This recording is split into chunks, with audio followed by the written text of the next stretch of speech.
Hello friends. आज की video में हम लोग एक ऐसे टॉपिक पर बात करने वाले हैं जिस टॉपिक पर आप सभी को कोई ना कोई समस्या जरूर होगी। आज का टॉपिक ये होगा कि जितने भी देखिए एस्पिरेंट होते हैं, जितने भी तैयारी करने वाले हमारे साथी हैं, हर किसी के साथ ये समस्या होती है।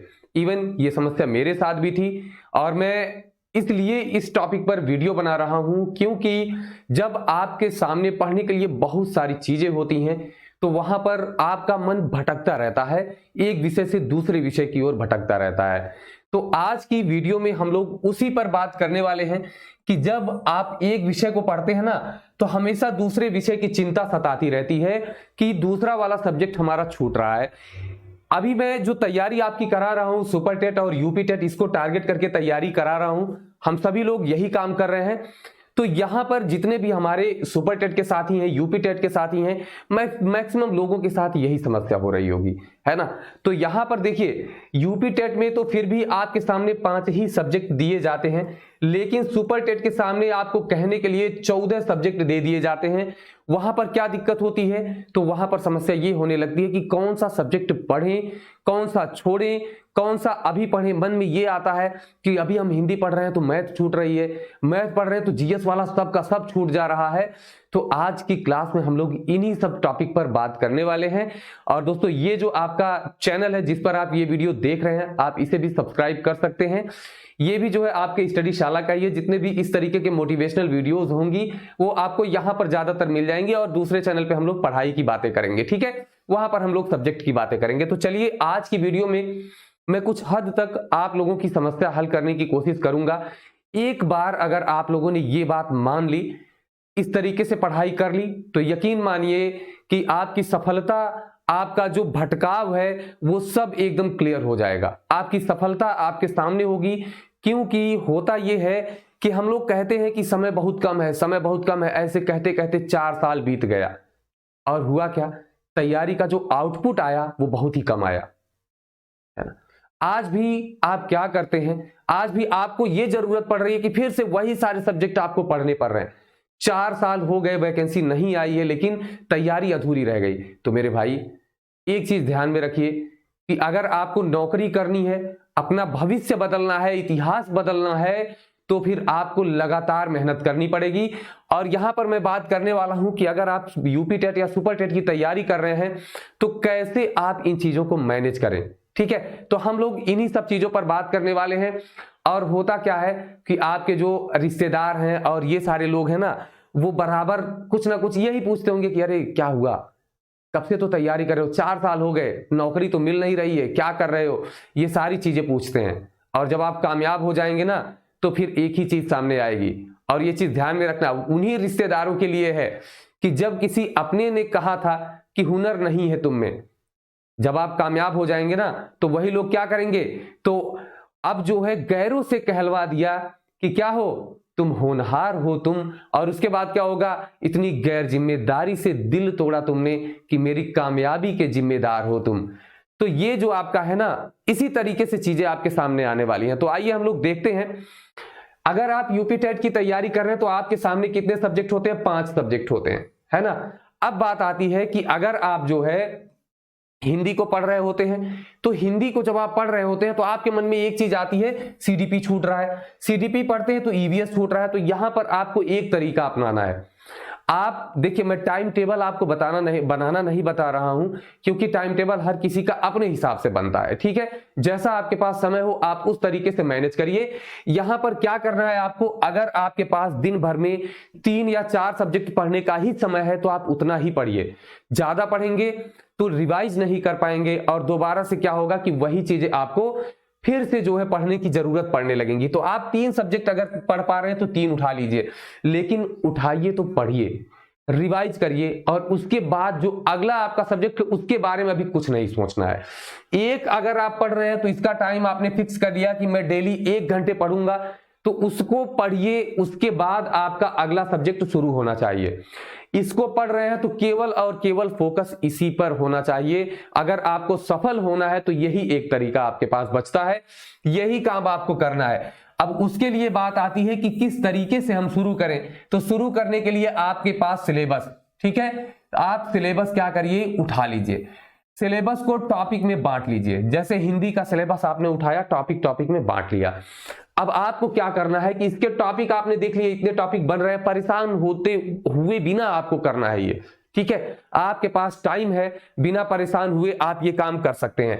तो अभी आप क्या कर सकते हैं, देखिए आप जो है सिलेबस आपने बांट लिया, अब आप उस पर अंदाजा लगाइए कि आप कितने दिन में सब इसको खत्म कर सकते हैं। अगर मेरे दोस्तों आपने 3 सब्जेक्ट एक साथ कवर किया और जो भी इसमें से आपका पहले खत्म हो गया, अब आपको केवल उसका रिवीजन करना है। क्या करना है, केवल उसका रिवीजन करना है। एक बार आपने हिंदी खत्म कर लिया तो अब आप हिंदी को केवल 30 मिनट ही डेली पढ़िए, ठीक है। क्या करना है, 30 मिनट केवल डेली पढ़ना है और आप इसको 30 मिनट में आप बराबर रिवीजन करते रहेंगे। ऐसे ही आप जितने भी आपके सब्जेक्ट कवर होते जाएं, आप उनको 30-30 मिनट समय देते जाइए। बाकी जो आपके सब्जेक्ट बच रहे हैं, मैं ये नहीं कह रहा हूं कि आप मैथ बाद में पढ़िए, आप अपने हिसाब से सेलेक्ट करिए।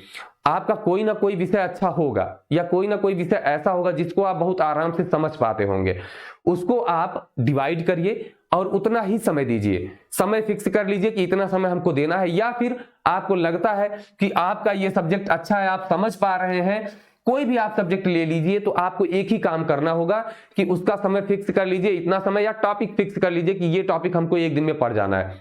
टारगेट सेट करिए, लगातार पढ़िए, ठीक है, ब्रेक मत करिए, लगातार पढ़िए। समस्या ईवीएस में आती है क्योंकि इसमें बहुत सारी चीजें आपको पढ़नी पड़ जाती हैं।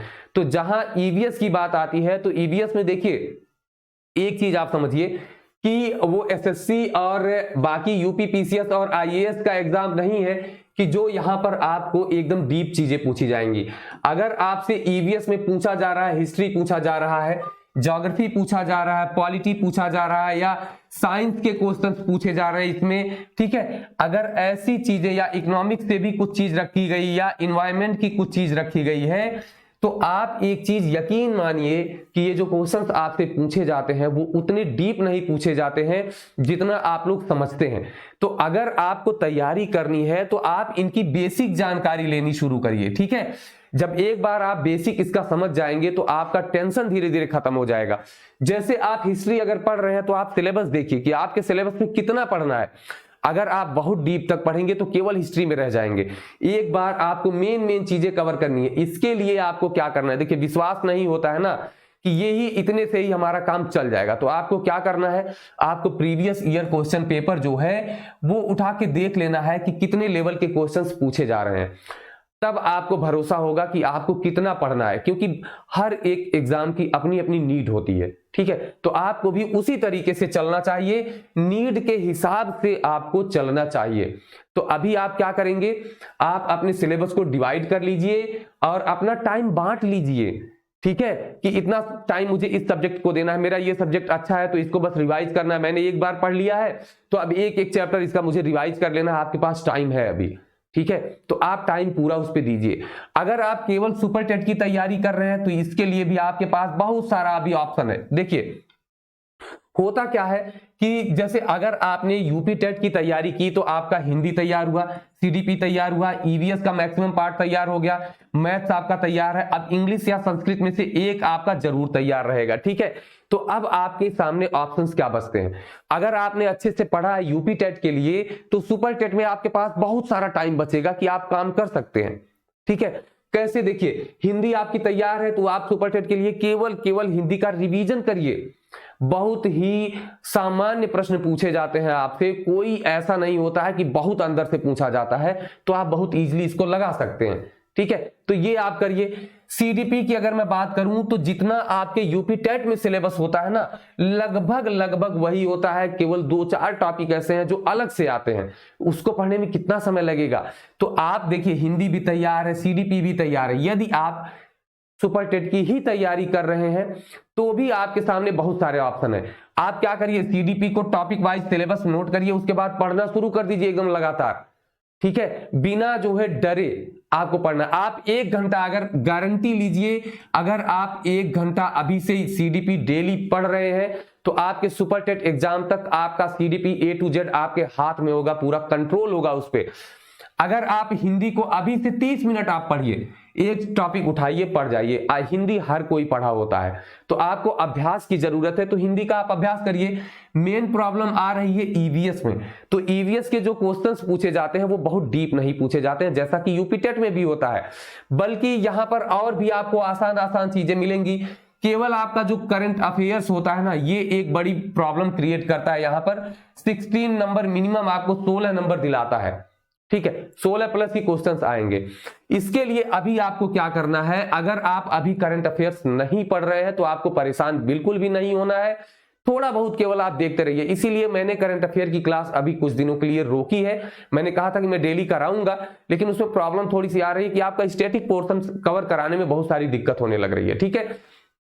करंट अफेयर्स को अगर आप 3 मंथ का टाइम देते हैं, कितने मंथ का, 3 मंथ का भी अगर आप टाइम देते हैं, तो मेरी गारंटी है कि आप 16 में से 15 करके आएंगे। और अगर आपने अच्छे से किया है तो आप 16 में 16 करके आएंगे, अदरवाइज आप 15 जरूर कर ले जाएंगे, ठीक है। अगर आपका स्टैटिक पोर्शन क्लियर है जो जीएस वाला है, तो करंट अफेयर्स गलत होने के चांस ना के बराबर हो जाएंगे, ये आप ध्यान में रखें। बात आई कि ईवीएस को कैसे पढ़ें, तो ईवीएस के लिए देखिए करना क्या है कि आप 1 या 2 सब्जेक्ट केवल चूज कर लीजिए कि यही हमको पढ़ना है। आपको बहुत डीप नहीं पढ़ना है, अगर बहुत डीप पढ़ेंगे तो वहां पे दिक्कत आपके लिए ये आएगी। अगर किसी ने आपसे कह दिया कि भाई ये तो पूछ लेगा तब क्या करोगे, तो ये आप भूल जाइए, ठीक है। आप उनसे कह दीजिए ठीक है कोई नहीं मैं देख लूंगा। एक बार जैसे आपने कवर कर लिया, उसके बाद आपको समझ में आएगा कि अब क्या करना है, बहुत अच्छे से बेहतर से समझ में आएगा। तो ये भी आपका कम समय में, हिंदी भी कम समय में आपका तैयार हो जाएगा, सीडीपी भी तैयार होने लगा। ईवीएस में यही आपको करना है। अगर आप पॉलिटी पढ़ रहे हैं तो पॉलिटी पे ही फोकस करिए, और मान के चलिए कि 15 दिन में आप पॉलिटी पढ़ लेंगे एक चक्कर, आपके हाथ में एक शॉर्ट नोट्स आ जाएगा, और उसी शॉर्ट नोट को आप रिवाइज करते रहिए। यकीन मानिए कि क्वेश्चन वहीं से फंस जाएगा। इसी तरीके से 3 से 4 महीने के अंदर आपका पूरा जीएस आपके हाथ में होगा। और अभी सुपरटेट आने में काफी टाइम है। सवाल आने लगेगा कि सर सुपरटेट कब आएगा, तो सुपरटेट के लिए अगर आप पूछ रहे हैं कि सुपरटेट कब आएगा, तो आप ये भी समझिए कि सुपरटेट अभी जो संभावनाएं बन रही है ना, 2023 के आप मान के चलिए कि नवंबर में आपको एग्जाम देना होगा या अक्टूबर में आपको एग्जाम देना होगा। तो इन 2 महीनों तक अगर आपके पास समय है तो बहुत समय है, आप आराम से तैयारी कर सकते हैं। अब इसी तरीके से जैसे आपने यहां से उठा लिया, दिन भर में अगर आप 6 घंटा 7 घंटा पढ़ रहे हैं, जो लगातार मेहनत करता है, पूरा समय तैयारी पर देता है, वही जाकर के इन सारी चीजों से बच पाता है, वही आगे निकल पाता है, ठीक है। तो आपको क्या करना है, अगर आप इस पे समय दे रहे हैं तब भी आपके पास टाइम बहुत बच रहा है, ठीक है। तो जिनकी मैथ वीक है वो मैथ पे टाइम देना शुरू कर दें। बाकी जो है इसमें जो पीछे के सब्जेक्ट हैं ये तो बहुत ही ऐसे हैं कि जो आप आसानी से तैयार कर सकते हैं। कंप्यूटर रीजनिंग की मैं बात करूं तो कंप्यूटर रीजनिंग भी आप आसानी से तैयार कर सकते हैं, 5-5 नंबर का केवल आता है। तो इसके लिए अभी आपको नहीं परेशान होना है, अभी आपको एकदम अच्छे से सोच समझ के काम करना है। जो आपका वीक सब्जेक्ट है उसको पढ़िए। अब समस्या आती है कि फिर हमारे मन में वही आता है कि वो छूट रहा है, तो मत लाइए अपने मन में। हाँ, लेकिन एक चीज आपको करना है, जो आप पढ़ रहे हो वो आप ये संतुष्ट रहें कि आप जो पढ़ रहे हैं वो आप कवर कर रहे हैं। आप, इसीलिए मैंने कहा कि सिलेबस से पढ़िए। अगर आप सिलेबस से पढ़ेंगे तो आपको लगेगा कि आपने कुछ पढ़ लिया है। शॉर्ट नोट जरूर बनाइए और रिवीजन बराबर करिए, तभी आपके मन का वो डर जो है वो बाहर निकलेगा, ठीक है। अभी अगर आप साइंस अगर अभी आपने छोड़ रखी है तो कोई बात नहीं, आप ये सारी चीजें कवर कर रहे हैं। जैसे एक चीज कवर हो जाए तो आप साइंस को उठा लीजिए, 3 दिन पढ़िए ना, दिन में चैप्टर देख लीजिए, एक चैप्टर कवर करिए। एक सप्ताह में अगर आप एक चैप्टर कवर कर ले जाएंगे ना, तब भी आपके पास बहुत सप्ताह अभी बचे हुए हैं, और उसके बाद भी आपको बहुत सारा टाइम मिलेगा। आपको साइंस पढ़ने का टाइम मिलेगा, बहुत सारी चीजें हैं जो आप कर सकते हैं उसमें। तो आप अपने आप को ढालिए उसमें। अगर आप मेहनत करने से पीछे भाग रहे हैं, इसका मतलब सीधा सा है, इसीलिए आपके मन में डर आ रहा है, ठीक है। तो मेहनत करने से मत भागिए। अगर आप लगातार पढ़ना शुरू कर देंगे तो मैं गारंटी दे रहा हूं कि आपके मन का जो डर है वो खत्म हो जाएगा। तो आज से ही आप अपने मन में बैठा लीजिए कि आप दिन में जितना भी सब्जेक्ट पढ़ सकते हैं, और इतना ओवरलोड मत होइएगा कि आप पढ़ ही ना पाइए। अगर आप 3 सब्जेक्ट केवल पढ़ पाते हैं तो 3 पढ़िए, लेकिन 2-2 घंटा पढ़ लीजिए ताकि उसको कवर कर पाइए, ठीक है, कुछ कवर हो वो। तो इस तरीके से करिए, और 6 घंटे तो आप निकालिए ही निकालिए पढ़ने के लिए, ठीक है। तो चलिए, उम्मीद करते हैं कि जो है आप इस चीज को फॉलो करेंगे, एकदम एग्जैक्ट आप ये काम करिए। अगर आपके पास जितना समय है उतना समय आप दीजिए और पढ़ाई पे दीजिए। अगर 24 घंटे दिमाग में पढ़ाई चलेगी तो आपकी तैयारी बहुत ही बेहतरीन होने वाली है। ठीक है, तो अगर आप तैयारी कर रहे हैं, सीरियस है तैयारी को लेके, तो आप 24 आवर्स आपके दिमाग में ना केवल एक ही चीज आनी चाहिए। ठीक है, तो आपको यही करना है और कुछ नहीं करना है। जब दिमाग आपका एक दिशा में रहेगा तो जब भी आप कुछ करेंगे, कहीं जा रहे हैं, आ रहे हैं, कुछ कर रहे हैं, तब भी आपके दिमाग में वही चीज चलेगी कि हाँ मैंने ये चीज पढ़ी थी। बिना रिवीजन किए आपका रिवीजन होता रहेगा। जब भी आप कहीं आइए जाइए तो आप सोचते रहे अच्छा ठीक है ये मैंने पढ़ा था, उसमें क्या क्या था। अगर बिना किताब कॉपी देखे आपको वो चीजें याद आ गई तो आप समझिए कि वो एकदम पक्की चीज हो गई है। ठीक है, तो तैयारी एकदम जम के करिए और जो सब्जेक्ट आपने उठा लिया है अब उसी को देखिए। छूट रहा है नहीं छूट रहा है, वो दूसरी चीज नहीं छूटेगी। अगर आप यही करते रह जाएंगे ना कि जो है ये पढ़ें कि वो पढ़ें, तब चीजें छूटेंगी। ना तो आप ये पढ़ पाएंगे ना तो वो पढ़ पाएंगे। जो उठाइए उसको पढ़ते जाइए, तब तक पढ़िए जब तक आप उसको एक किनारे ना लगा दीजिए, तब तक पढ़िए आप। ठीक है, तो इसी तरीके से जो तैयारी करते हैं वही आगे जाकर के सफल होते हैं। तो मैं उम्मीद यही करूंगा कि आप लोग भी इसी तरीके से अपनी तैयारी को आगे कंटिन्यू करेंगे।